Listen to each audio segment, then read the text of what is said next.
Masa Perang Kemerdekaan 1945 sampai 1949 dimulai dari insiden Hotel Yamato Agustus 1949 hingga 27 Desember 1949 Belanda mengakui kemerdekaan Republik Indonesia. Dampak masa kemerdekaan Indonesia yaitu kerusakan aset produktif sampai turunnya kapasitas produksi. Terganggunya kegiatan rutin produksi, terhentinya ekspor impor karena blokade Belanda, pembiayaan kebutuhan perang dan mencetak uang baru.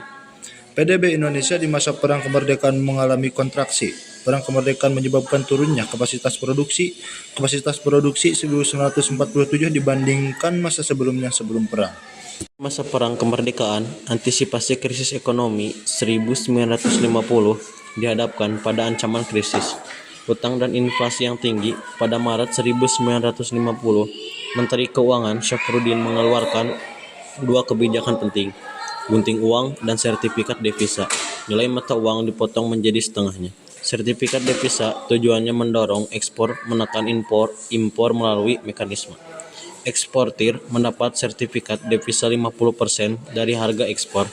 Importir wajib membeli sertifikat devisa dengan nilai sebesar harga barang yang diimpor. Dampaknya, varian uang yang beredar membatasi dan sekaligus menekan laju inflasi, menurunkan harga komoditas pokok, serta menambah pemasukan pemerintah.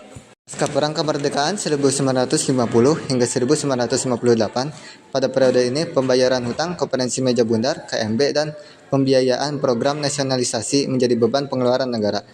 Meski terbilang sukses, program nasionalisasi menyebabkan turunnya produktivitas dan profitabilitas BUMN terbentuk, sehingga membutuhkan subsidi dari APBN. Demokrasi dan ekonomi terpimpin pada tahun 1959 sampai 1965. Negara memimpin ekonomi nasional, sasaran dan kebijakan ekonomi mengacu dan tunduk pada tujuan politik negara.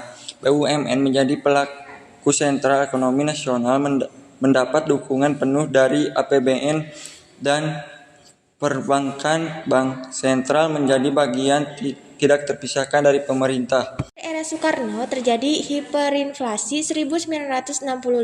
Sejak 1968, batas pinjaman BI dihapus sama sekali. Defisit yang besar dibiayai dengan mencetak uang baru sebanyak-banyaknya. Inflasi meroket hingga mencapai 592%. Pemerintah mengeluarkan kebijakan Snelling, devaluasi mata uang, dan penerbitan mata uang baru untuk mengatasi hiperinflasi. Namun, kebijakan ini gagal. Inflasi 1966 mencapai 635% karena tidak mengatasi sumber utama kenaikan inflasi. Era Soeharto, masa stabilisasi dan rehabilitasi ekonomi yang terjadi pada tahun 1965 sampai 1969, mengubah sistem komando menjadi sistem pasar, penghapusan bertahap perlakuan khusus bagi BUMN, penyederhanaan prosedur perdagangan luar negeri, pembakuan peran modal asing dan dalam negeri melalui UU PMA pada tahun 1967 dan PMDN yang terjadi pada 1968, pengurangan subsidi-subsidi, perencanaan pembangunan yaitu rencana pembangunan 5 tahun Repelita. Repelita merupakan turunan dari garis-garis besar haluan negara GBHN yang ditetapkan oleh MPR. Dari Repelita akan diturunkan menjadi sasaran Repelita tahunan atau Sarlita. Soeharto berakhir pada krisis Asia 1998. Krisis moneter yang berujung pada krisis ekonomi dan politik mendorong terpuruknya perekonomian Indonesia. Kebijakan pemerintah untuk menanggulangi krisis tertuang dalam dokumen kesepakatan dengan IMF yang disebut Letter of Intent. 10 miliar US dollar dana pinjaman IMF untuk memperkuat cadangan devisa, 8 miliar US dollar pinjaman dari Bank Dunia dan ADB untuk mendukung APBN. Habibie, pemulihan pasca krisis ekonomi 21 Mei 1998 sampai 20 Oktober 1999. Program reformasi ekonomi dan politik antara lain restrukturisasi perbankan, pembentukan Badan Penyihatan Perbankan Nasional atau BPPN, bantuan BLB sekitar 144,5 triliun rupiah untuk 48 bank, obligasi rekap 650 triliun rupiah untuk menalangi utang perbankan, penutupan 38 bank dan pengambilalihan 7 bank, restrukturisasi utang swasta melalui Indonesia Debt Restructuring Agency.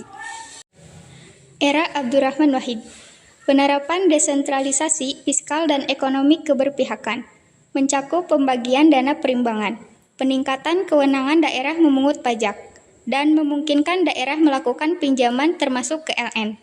Capaian pembangunan era Gus Dur mendapatkan gangguan stabilitas politik dan tidak harmonisnya hubungan dengan IMF. Megawati, Presiden wanita pertama Indonesia, dilakukan konsolidasi reformasi kebijakan perpajakan, efisiensi, belanja negara, privatisasi BUMN, restrukturisasi keuangan, merancang jaring pengaman sektor keuangan. Dibentuknya LPS, divestasi bank-bank di BPPN, memperkuat struktur governance bank negara, restrukturisasi sektor pasar modal, asuransi dan dana pensiun. Peningkatan investasi dengan meninjau daftar negatif investasi, menyederhanakan perizinan lewat layanan satu atap, restrukturisasi sektor telekomunikasi dan energi, pemberantasan korupsi. Era Susilo Bambang Yudhoyono tahun 2005 sampai 2014 terjadi krisis keuangan global 2008. Kolapsnya sektor perumahan AS subprime mortgage, kolapsnya bank besar AS dan negara maju, investment bank besar seperti Lehman Brothers, kolapsnya sektor keuangan, terutama pasar modal, berdampak pada kondisi ekonomi global termasuk negara berkembang. Perekonomian Indonesia mampu bertahan, salah satu yang tertinggi di dunia, salah satunya karena paket kebijakan stimulus fiskal 2009.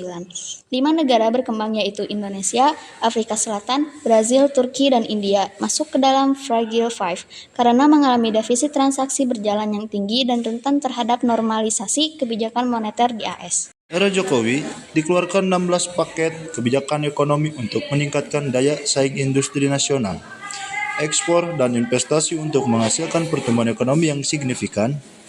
Dilakukan reformasi di 6 area, meningkatkan iklim investasi, mendorong daya saing industri, promosi pariwisata, meningkatkan efisiensi logistik, stimulasi ekspor, memperkuat daya beli masyarakat.